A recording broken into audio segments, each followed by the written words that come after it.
Hanger இந்த ஹோம்மேடில் அவங்க பண்ணியிருக்காங்க. இது வந்து ஜஸ்ட் நான் ஒரு ட்ரைபாடில் ஃபிக்ஸ் பண்ணுறேன்.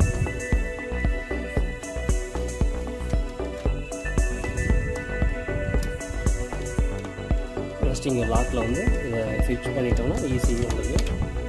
அதுக்கப்புறம் 360 இது லாக்கு, இல்லை அல்ட்ராசிமெண்ட் இது lock.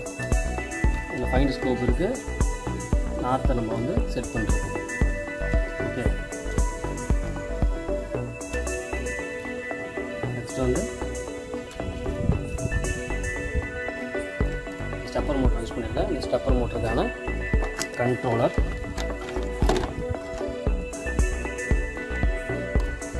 Controller power on off, clockwise and anticlockwise இதில் இருக்குது. ஸ்பீட் மோடு இருக்குது. இது கூல் பண்ணுறதுக்கு fan, speed adjuster, power button இதெல்லாம் இதில் இருக்குது. இதை வந்து இப்போ ஜஸ்ட் நம்ம வந்து ஸ்டெப்பர் மோட்டரில் கனெக்ட் பண்ணிடலாம்.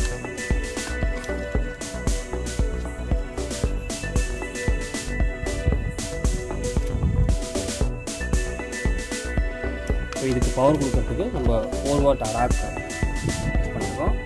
இப்போ என்கிட்ட பேட்ரி இல்லை, ஸோ நான் வந்து பவர் அடாப்டர் தான் யூஸ் பண்ணுறேன். இது 4 வாட் ஆம்பியர் உள்ள அடாப்டர். இது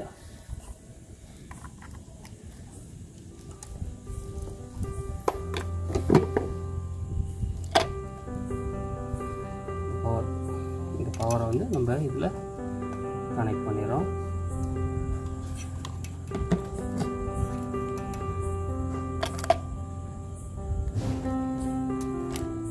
பவர் சப்ளை 220 தான் கொடுக்குறேன். ஃபேன் ரொட்டேட் ஆகும். இதில் உள்ள ஃபேன் வந்து ஆட்டோமேட்டிக்காக ரொட்டேட் ஆகிடும். அதுக்கப்புறம் நம்ம பவர் ஆன் பண்ணோம் அப்படின்னு சொன்னாக்க ஸ்டார்ட் இந்த எல்இடி பட்டன் ஏரியும், இங்கே மோட்ரு ரன் ஆக ஆரம்பிச்சிடும். இது கொண்டு வாங்க. ஃபேன் ஆட்டோமேட்டிக்காக ரன் ஆகுதா? இப்போது பவர் கொடுத்தோன்னே அதுக்கப்புறம் நம்ம வந்து பவர் பட்டனை ஆன் பண்ணோம் அப்படின்னு சொன்னாக்க இந்த எல்இடி ஏரியும் அதே செகண்ட் வந்து இந்த இடத்துல இருக்க த்ரெட்டட் ராட், இந்த கனெக்டர் வந்து ரன் ஆக ஆரம்பிச்சிடும். அப்படின்னு பார்ப்போம். இப்போது நம்ம இதை ஆன் பண்ண உடனே பவர் ஆன் ஆகி இந்த மோட்டருக்கு பவர் போயிட்டு இங்கே ரொட்டேட் ஆகுது. இது வந்து அப் ஆகுது, ஏன்னா இது வந்து கிளாக் வைஸில் வச்சுருக்கேன். இப்போ இது ஆன்டி கிளாக்ஸ் மாற்றினாக்கா ஆன்டி கிளாக்கில் சுற்றும். ஓகேவா? இதுதான் இந்த ஸ்டார்ட் ட்ராக்கரோட இது. நெக்ஸ்ட் வந்து இதில் வந்து ஸ்பீடு அப் அண்ட் டவுன் இருக்குது.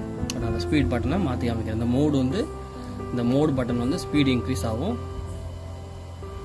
நம்மளுக்கு வேண்டாம், இந்த ட்ராக்கிங் தேவையில்லை அப்படின்னாக்கா ஸ்லோ கொடுத்தோம்னா ஸ்லோ ஆகும். அதே டவுன்லேயும் பண்ணிக்கலாம். ஸோ இதான் இதோட செட்டிங். இப்போது இந்த ஸ்டார் ட்ராக்கரை நம்ம யூஸ் பண்ணி தான் நம்ம வந்து டிஎஸ்எல்ஆர் கனெக்ட் பண்ண போகிறோம். டிஎஸ்எல்ஆர் கனெக்ட் பண்ணதுக்கப்புறம் கேலக்ஸி ஆம் ஃபோட்டோஸு எப்படி வருதுங்கிற ரிசல்ட் பார்ப்போம்.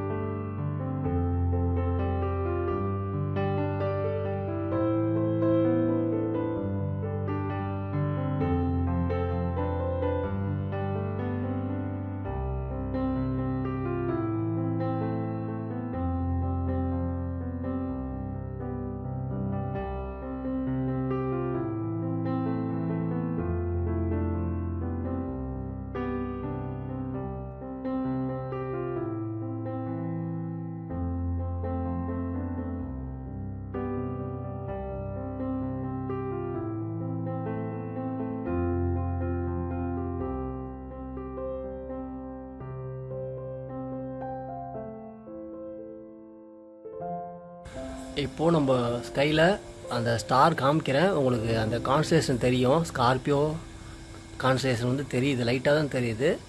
அதுக்கு பக்கத்தில் இருக்க கேலக்ஸி ஆமை நம்மளோட கேமராவில் எடுத்துருக்கோம். ஃபஸ்ட்டு ரிசல்ட் நம்ம பார்க்குறோம்.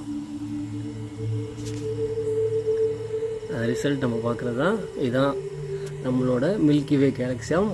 முதல்ல நம்ம வந்து ட்ரை பண்ண ஃபஸ்ட்டு ஃபோட்டோ இது. ரொம்ப பக்காவாக வந்திருக்கு, ரொம்ப ஹாப்பியாக இருக்குது இதில் பார்க்கும்போது.